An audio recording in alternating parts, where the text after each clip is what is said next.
Salut, c'est Cotipus et bienvenue dans la Mangatech pour cette nouvelle vidéo où on va parler de One Piece Netflix. Voilà, c'est pas vraiment original, mais je voulais quand même y revenir parce que cette série, mine de rien, ça fait longtemps qu'on en parle sur la chaîne. Je me souviens, la première fois que j'ai évoqué cette série, c'était il y a plus de 2 ans. Et au fur et à mesure du temps, avec les annonces, je postais des vidéos où je parlais des news par rapport au tournage, au choix des acteurs, etc., etc.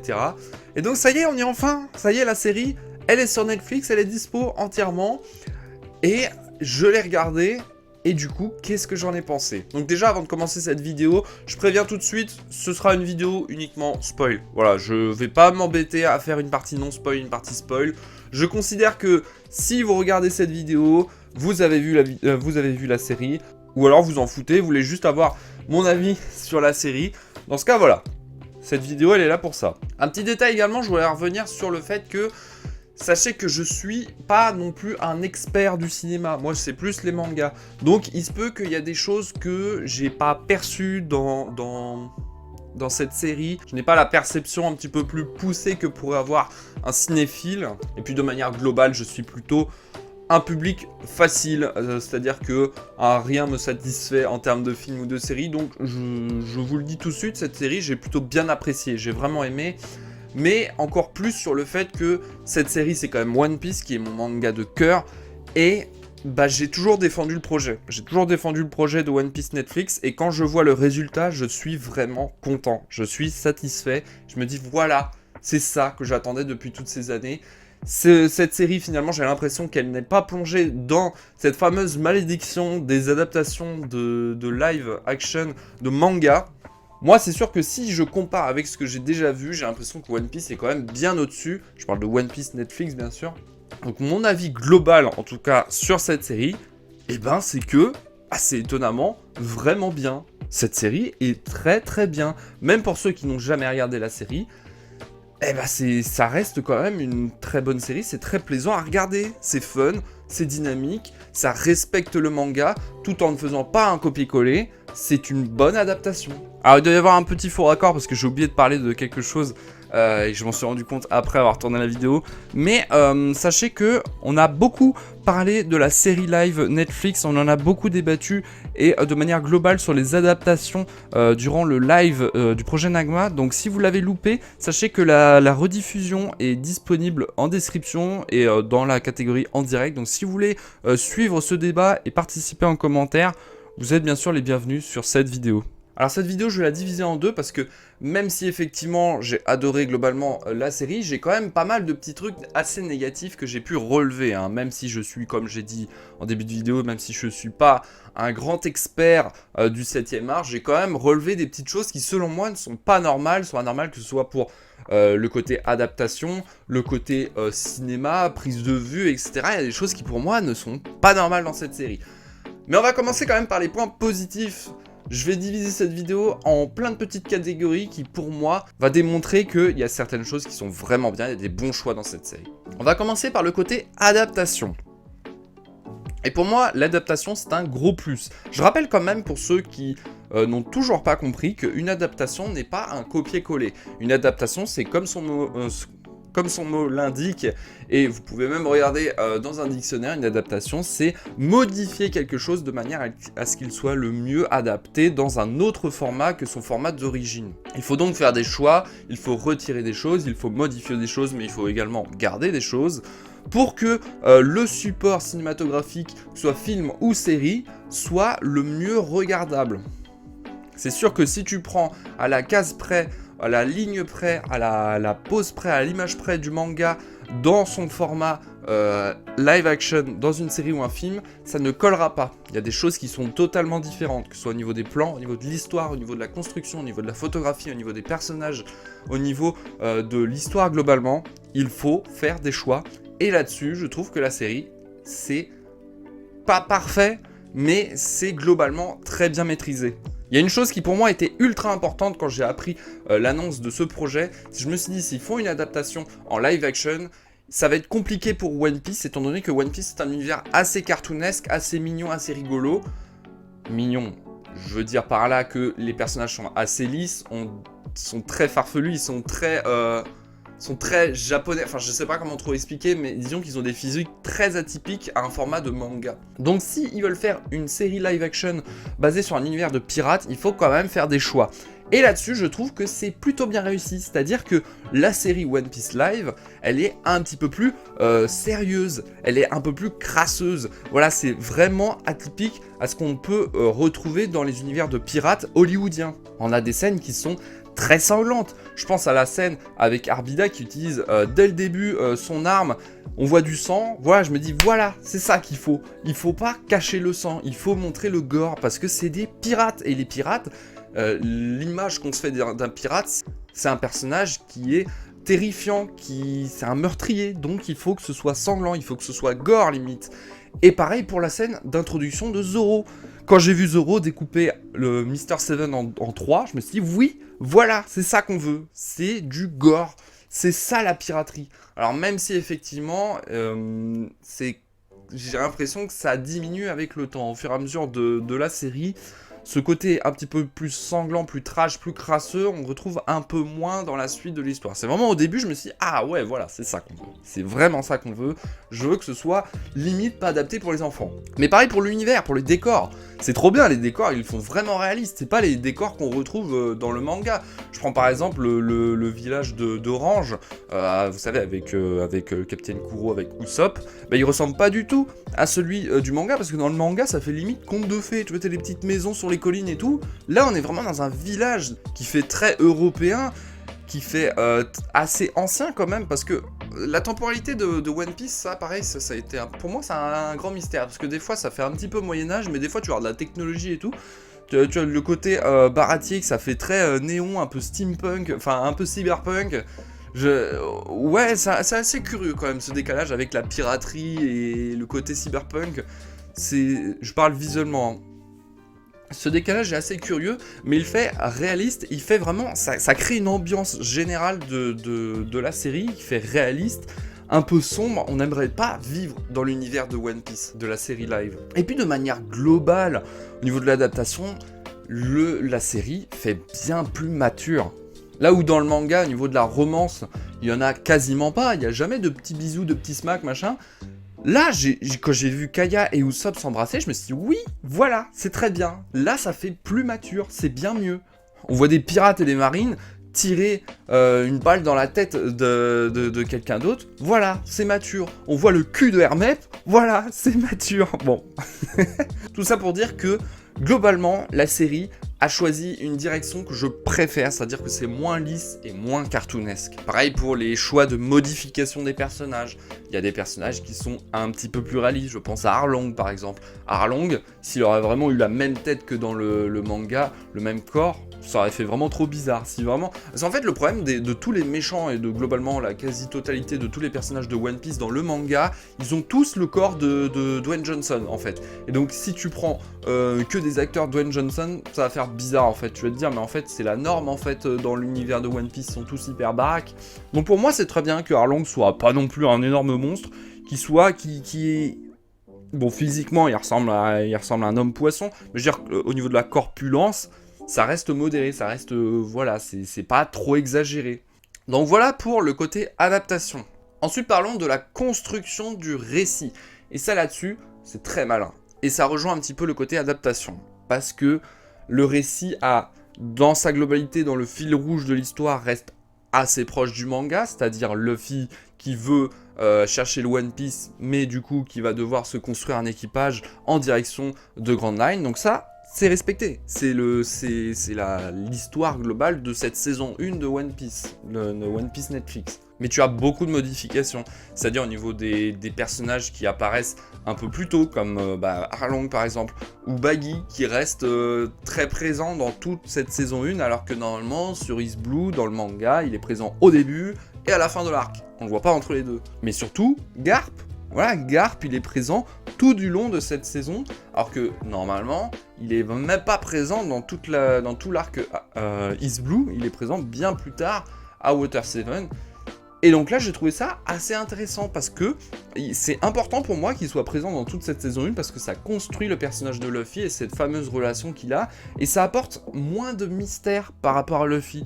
Parce que Luffy, dans le manga, je trouve que sur East Blue, c'est un personnage qui est assez mystérieux, qui est un peu flou, on connaît pas grand chose de lui, on sait juste qu'il a eu une certaine amitié avec Shanks quand il était enfant, mais on ne connaît rien d'autre de lui. Il n'y a pas ce côté affectif et familial qu'on peut avoir dans cette série live.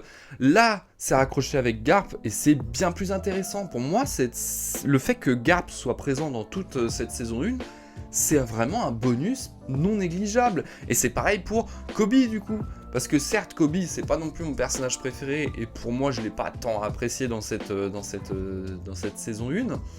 Mais il faut quand même admettre que s'il n'y aurait pas eu cette relation avec Garp tout du long de cette saison 1, bah ça aurait été un petit peu un personnage qui aurait été mis à la trappe dès le début. Non, j'ai trouvé ça vraiment intéressant. Voilà, c'est ce développement de la relation Garp-Kobe et ce côté où on voit Kobe évoluer dans la marine, c'est très bien, même si je trouve que c'est un peu trop mis en avant. Ça aurait été juste un tout petit peu moins mis en avant, ça aurait été un petit peu mieux parce que j'ai l'impression que finalement c'est plus une série qui se base sur Kobe que sur Luffy des fois. J'ai l'impression qu'on voit plus Kobe que Luffy et ce développement. Donc voilà, peut-être, alors c'est très bien, mais peut-être modérer un petit peu. Mais pour le premier épisode, par exemple, j'ai trouvé que le découpage était très bien. Le fait de découper l'épisode avec plein de petits flashbacks qui font découvrir ce passé de Luffy avec Shanks, j'ai trouvé ça très bien. On comprend au fur et à mesure ses objectifs et ses liens avec Shanks, avec son chapeau, ses ambitions, ses rêves. Donc ça, c'est très bien. C'est pas juste un flashback au début et bam, ça commence. Non, c'est évolutif au cours des 2 premiers épisodes. Et puis de toute façon, tu pouvais pas faire comme dans le manga, étant donné que le manga c'est par chapitre. C'est très compliqué, je pense, s'ils auraient fait chapitre par chapitre. Donc non, c'est très bien de l'avoir fait comme ça. Et la construction du récit aussi, elle est très bien faite par rapport au fait qu'il y a un lore qui se construit déjà dès le début. Dès la saison 1, on nous parle de Baroque Works, on nous parle de Mont Blanc Norland, on nous parle de plein de petits détails, de petits clins d'œil pour ceux qui connaissent le manga. Et ça, c'est très malin. C'est très malin parce que déjà, ça nous crée de l'espoir en tant que fan de voir tout ça dans des prochaines saisons, dans de prochains projets. Et ça crée une promesse d'une certaine manière. Mais même au sein de la saison 1, tu comprends qu'en fait, toute la saison 1, c'est un spectre, que tout est lié. C'est-à-dire que tu as Captain Morgan qui parle... le colonel Morgan qui parle déjà du capitaine Kuro, Baggy qui parle de Shanks, tu as Baggy qui a quelques liens avec Arlong, donc Arlong tu le vois au tout début, et ensuite tu le revois un peu plus loin. Tu as les liens avec Garp, qui a des liens avec Mihawk, et Mihawk il va aller sur le barassier, et tu as Garp qui discute avec Zeph. Tout est lié en fait, et c'est trop bien d'avoir fait ça, parce que dans le manga c'est pas vraiment le cas. Garp il ne rencontre jamais Zeph. Baggy il ne rencontre jamais Arlong dans le manga.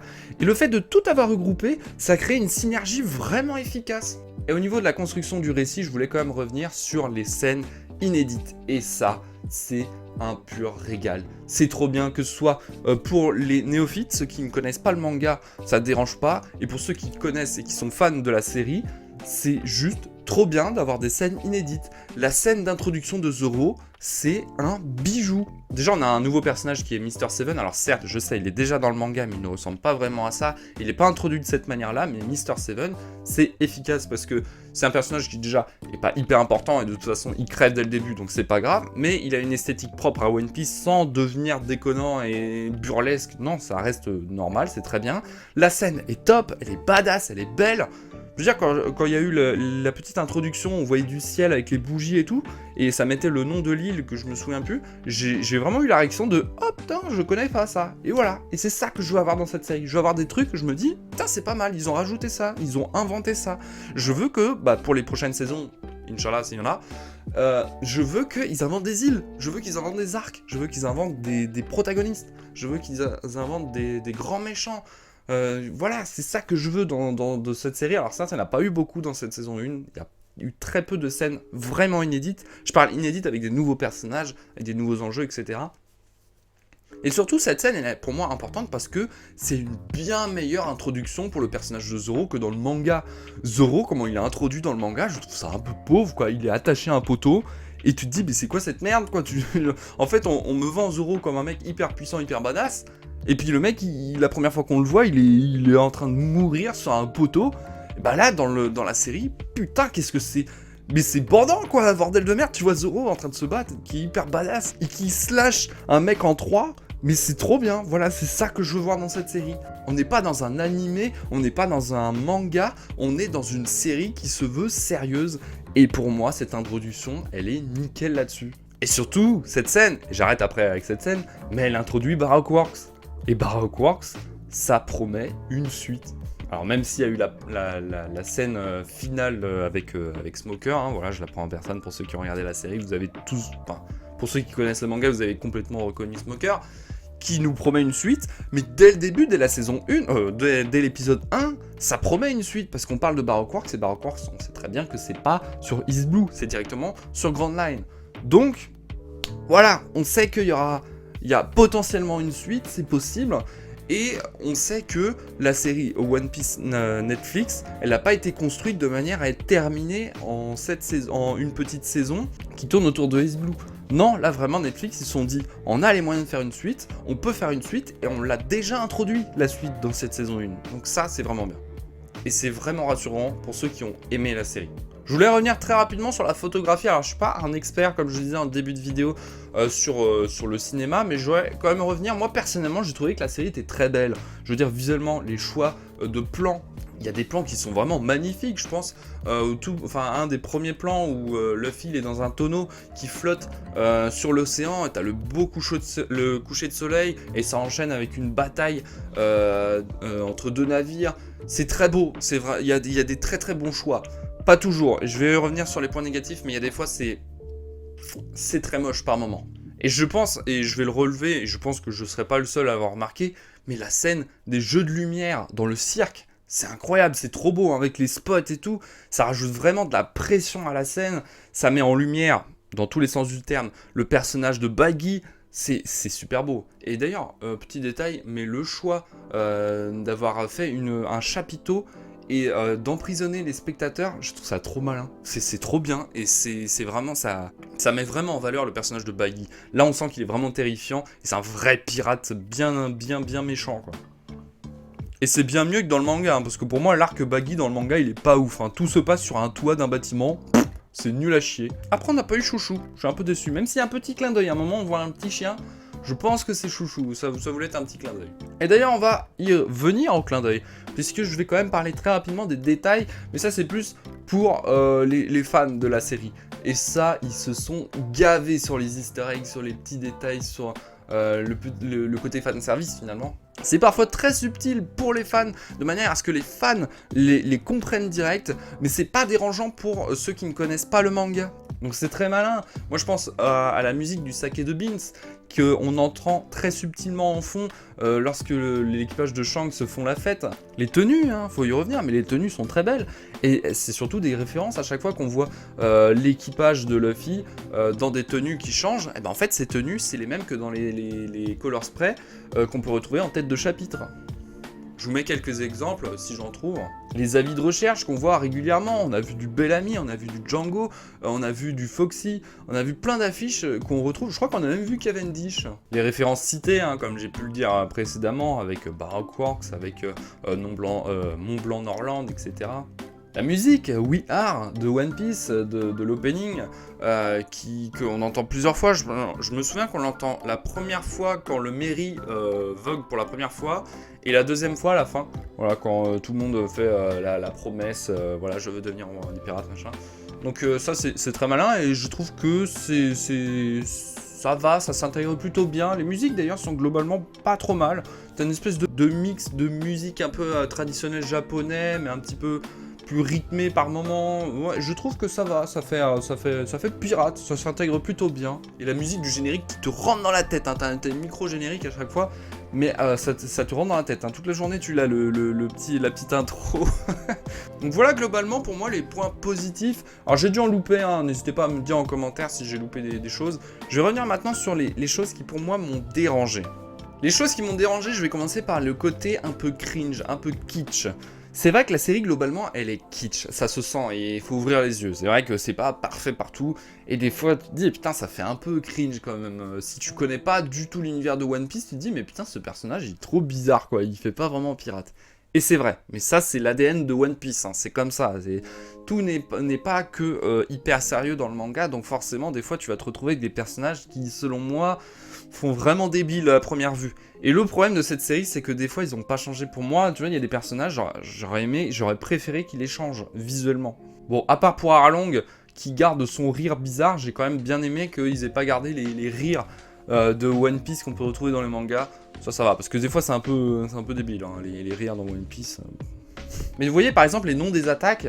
Alors, je sais, il y a Luffy et Sanji qui crient leurs attaques. Alors certes, oui, c'est vraiment expliqué de manière un petit peu rigolote, en mode Luffy qui explique les grands héros crient toujours leurs attaques. Oui, mais non, en fait, ça décrédibilise complètement la scène, en fait. Ça fait nul. Je le dis vraiment, même si j'adore, hein, le One Piece, j'adore, et j'adore les noms des attaques, mais là, dans une série live, non, il n'y a pas besoin, vraiment, ça fait trop cringe, là. Surtout qu'en français, bon, voilà, quoi. Bah oui, parce que pour info, je l'ai regardé en français, voilà. Comme ça. Gomme ou gomme, pistole, ça fait un peu cringe. J'en ai parlé tout à l'heure, mais il y a des plans qui sont foireux, quoi. Les gros plans sur les têtes, mais faut arrêter avec ça, hein. C'est tout le temps des gros plans sur les tronches avec le visage qui est à moitié déformé. T'as l'impression, tu sais, c'est un peu comme les teen movies, quand tu vois les mecs qui sont à moitié bourrés ou qui sont stone, t'as des gros plans sur leur tête, leur front. Bah des fois t'as ça, tu comprends pas pourquoi t'as ça dans la série. Et du coup, même pour des scènes qui sont parfois sérieuses, tu sais pas, mais arrêtez avec ça, hein, c'est trop moche.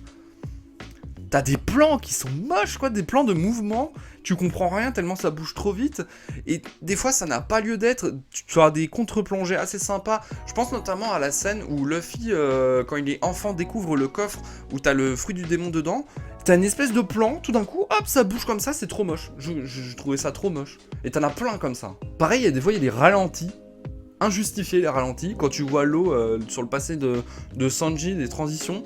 T'as des plans normaux, et d'un coup t'as un plan qui est au ralenti, tu le vois complètement, et après ça reprend normal. Ok, d'accord, le découpage foireux. Et puis je parlais des mouvements, mais j'ai encore un peu du mal avec les scènes de mouvement, des fois, surtout quand il y a du combat. Et des fois c'est vraiment pas réaliste, t'as Luffy... Non, plus Zoro qui court sur les murs, qui fait des jumps, mais hyper haut. Sanji qui gravite, hein, il défie les lois de la gravité, il donne des coups de pied. Et puis il stagne dans le vide, et hop, il retombe après. Bon, ok, d'accord, c'est quand même un manga de base, mais il y a des trucs, c'est pas expliqué. Hein. Ils ont pas de fruits du démon, hein, l'équipe, enfin Zoro et Sanji. Les super jumps, t'as les personnages qui sautent d'un immeuble et qui retombent par terre. Aucune égratignure, hein, tout va bien. Enfin bon, après évidemment que c'est une série qui se veut pas non plus hyper réaliste, mais quand même des fois ça fait un peu bizarre. Pareil, une amie qui est overcheatée, hein, qui combat un bataillon de marines avec un bâton et qui s'en sort, hein, globalement. Ça m'a bien fait rire quand même. Ah si, il y a un truc aussi, je vais y revenir parce que vraiment j'ai éclaté de rire quand j'ai vu, c'est Cléadol, enfin Captain Kuro quand il est en majordome. Pourquoi ils ont gardé sa tenue, quoi. C'est ridicule. Quand il est arrivé sur la scène, j'ai éclaté de rire, c'était ridicule, avec ses vieilles crottes en or sur sa tenue. Visuellement, il est ridicule. Vraiment, je n'aime pas ce personnage, pour moi, il est ridicule. Et d'ailleurs, de manière globale, l'arc du Capitaine Kuro, j'ai pas aimé, j'ai trouvé ça long. Alors c'est très beau, hein, dans le château, c'est très intéressant d'avoir fait ça de nuit, d'ailleurs. C'est un très bon choix. Mais de manière globale, j'ai trouvé ça un peu... Enfin, pas terrible, surtout que c'est le premier arc qui est un peu plus long. Vu que l'épisode 1, c'est sur Morgan, l'épisode 2, c'est sur Baggy, et d'ailleurs Baggy, je trouve l'arc Baggy trop court, justement. Et 2 épisodes pour l'arc Usopp Kuro Kaya, c'est long, pour moi c'était trop long. Et enfin, le dernier truc que j'ai noté en point négatif, et que je repense, c'est les musiques. Alors les musiques, j'en ai parlé dans les points positifs, elles sont globalement pas si mal, elles sont vraiment bien. Mais des fois, elles sont trop dominantes par rapport au dialogue. Des fois, on entend plus la musique que les dialogues, on comprend rien. Et des fois, elles ont pas lieu d'être en plus. Et c'est assez paradoxal parce que des fois, on l'entend trop, mais des fois, on l'entend pas assez. Des fois, t'as des gros blancs, t'as des dialogues qui durent super longtemps, et t'as pas une note de musique, c'est hyper austère, t'as pas de son derrière. Et puis d'un autre côté, des fois, tu as la musique qui monte, et on n'entend plus rien. Donc ça là-dessus, le mixage son est parfois assez douteux. Mais enfin bref, ça va. Ça va pas non plus détruire la série. Ça va. Ah, je pense que j'ai tout dit, alors j'ai dû en oublier, parce que la série, en fait, je l'ai regardée en 2 jours, j'ai assez séché parce que j'ai kiffé, hein. Déjà j'ai adoré regarder cette série, hein. Globalement j'ai vraiment aimé, comme je disais en début de vidéo. Donc n'hésitez pas à me dire ce que vous en avez pensé, vous, en commentaire. Et si j'ai oublié des choses, c'est sûr que j'ai oublié des choses, hein, ça j'en suis certain. Vous pouvez également me contredire sur des trucs que vous dites, que j'ai pu dire dans la vidéo, qui selon vous est pas justifié, et que vous pouvez expliquer de votre côté, tant que c'est argumenté. Voilà, me dites pas juste j'aime pas parce que j'aime pas, hein, ça je l'ai entendu plein de fois. Expliquez-moi pourquoi vous n'avez pas aimé, pourquoi selon vous c'est une mauvaise série, ou pourquoi selon vous cette scène est mauvaise, n'est pas bonne, etc. Donc voilà, je suis ouvert à la discussion, il n'y a pas de souci, vous avez liberté, carte blanche en commentaire tant que vous êtes respectueux. Allez, du coup, voilà, c'est la fin de cette vidéo, je vais m'arrêter là. La vidéo commence à être longue, j'en suis désolé. Merci si vous avez regardé jusqu'au bout d'ailleurs. Si c'est le cas, n'hésitez pas à lâcher un petit pouce bleu si vous avez aimé la vidéo et à vous abonner à la chaîne si ce n'est pas déjà fait. En attendant, à la prochaine. C'était Quantibus de la Mangatech. Salut.